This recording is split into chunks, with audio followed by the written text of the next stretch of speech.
Next part பிரம்மயஜ்யம். எல்லாரும் கொஞ்சம் பார்த்து ஜலம் ஊத்திட்டு ஒரு ஆச்சமனம் பண்ணுங்க. ஓம் அச்சுதாய நமஹ. நமஹ. ஓம் அனந்தாய நமஹ. நமஹ.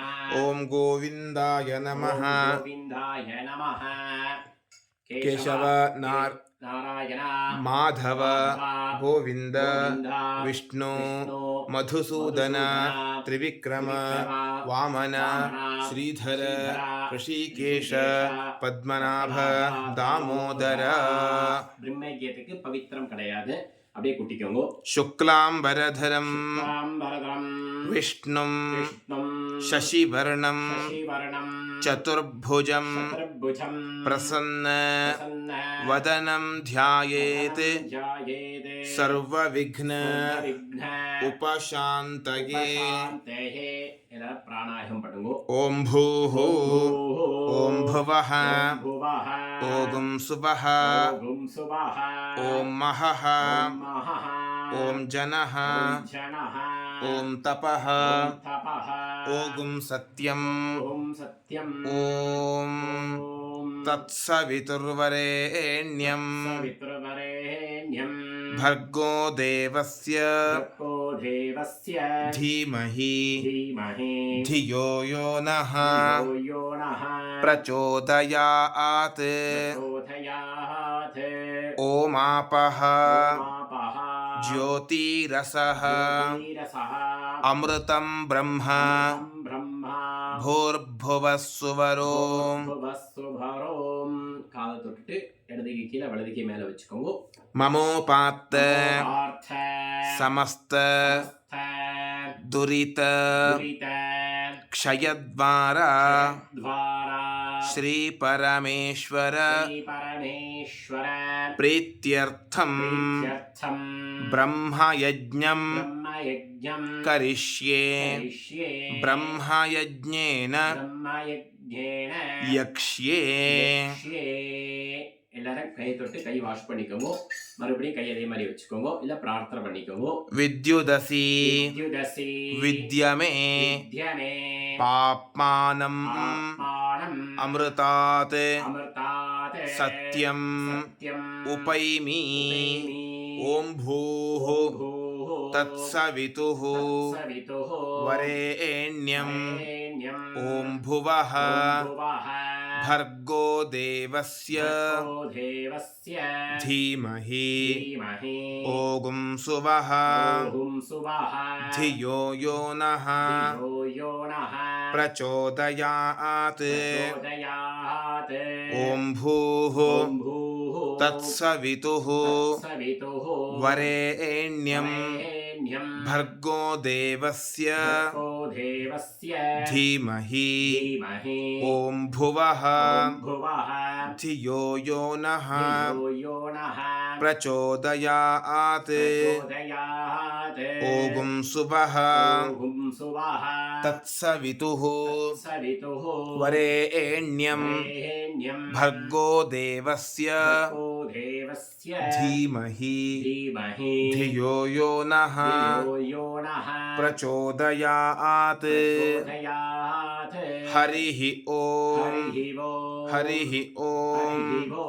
अग्निमीळे पुरोहितं यज्ञस्य देवं ऋत्विजं होतारं रत्न धातमं. हरिः ओम हरिः ओम.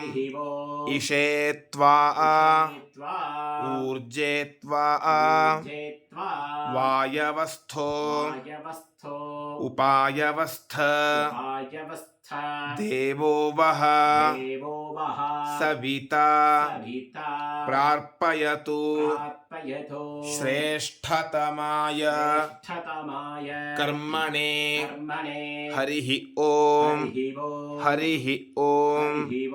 अग्न आयाहि वीतये गृणानः हव्य दातये निहोता सत्सि तत्सि बर्हिषि हरिगिषि हरिः ॐ हरिः हरिः ॐ हरिः शन्नो देवीः नो देवीः अभिष्टये अभिष्ठये आपो भवन्तु आपो भवन्तु पीतये पीतये शंयोः संयोः अभिस्रवन्तु नः स्रवन्तु नः हरिः ॐ हरिः ॐ भूर्भुवः सुवः भूर्भुवः सुवः सत्यन्तपः सत्यं तपः श्रद्धायां श्रद्धायां जुहोमि ஜுஹோமி கையில ஜலத்தை விட்டுண்டு உங்க சிரசை அப்படியே சுத்திட்டு ஜலத்தை கீழே விட்டுட்டு பிரார்த்தனை பண்ணிக்கோங்க.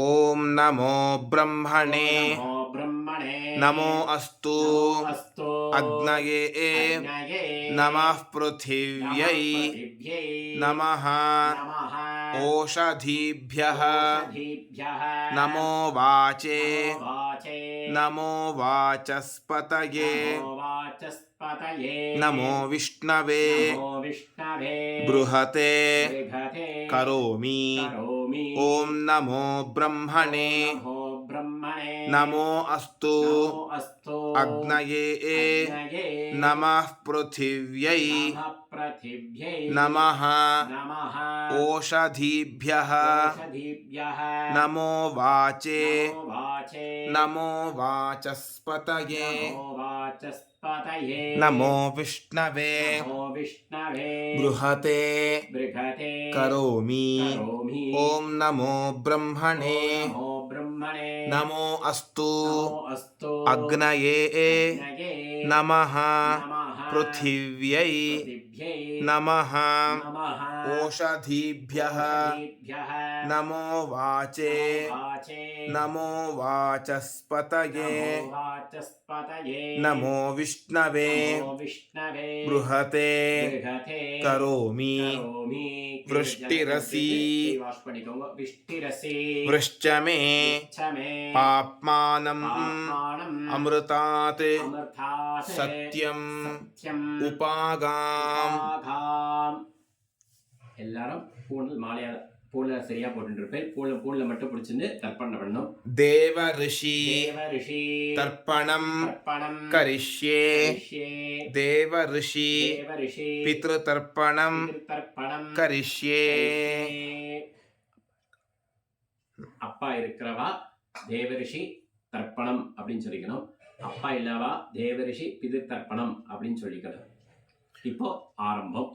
ब्रह्मादयः ब्रह्मादयः ये देवाः देवाः तान् देवान् तान् देवान् तर्पयामि तर्पयामि सर्वान् देवान् तान् देवान् तर्पयामि तर्पयामि सर्वदेव सर्वदेव गणान् गणान् तर्पयामि तर्पयामि सर्वदेव देव पत्नीः पत्नीः तर्पयामि तर्पयामि सर्वदेव सर्वदेव गणपत्नीः पत्नीः तर्पयामि தர்ப்பயாமி.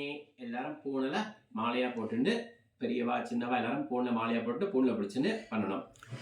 कृष्णद्वैपायन कृष्णद्वैपायन आदयः आदयः ये ऋषयः ऋषयः तान् ऋषीन् तान् ऋषीन् तर्पयामि तर्पयामि तान् ऋषीन् तान् ऋषीन् तर्पयामि तर्पयामि सर्वान् ऋषीन् सर्वान् ऋषीन् तर्पयामि तर्पयामि सर्वान् ऋषीन् सर्वान् ऋषीन् तर्पयामि तर्पयामि सर्वऋषि सर्वऋषि गणाग् गणाघ तर्पयामि तर्पयामि सर्वऋषि सर्वऋषि गणान् गणान् तर्पयामि तर्पयामि सर्वऋषि सर्वऋषि पत्नीः पत्नीः तर्पयामि तर्पयामि सर्वऋषि सर्वऋषि पत्नीः पत्नीः तर्पयामि तर्पयामि सर्वऋषि सर्वऋषि गणपत्नीः गणपत्नीः तर्पयामि तर्पयामि सर्वऋषि सर्वऋषि गणपत्नीः गणपत्नीः तर्पयामि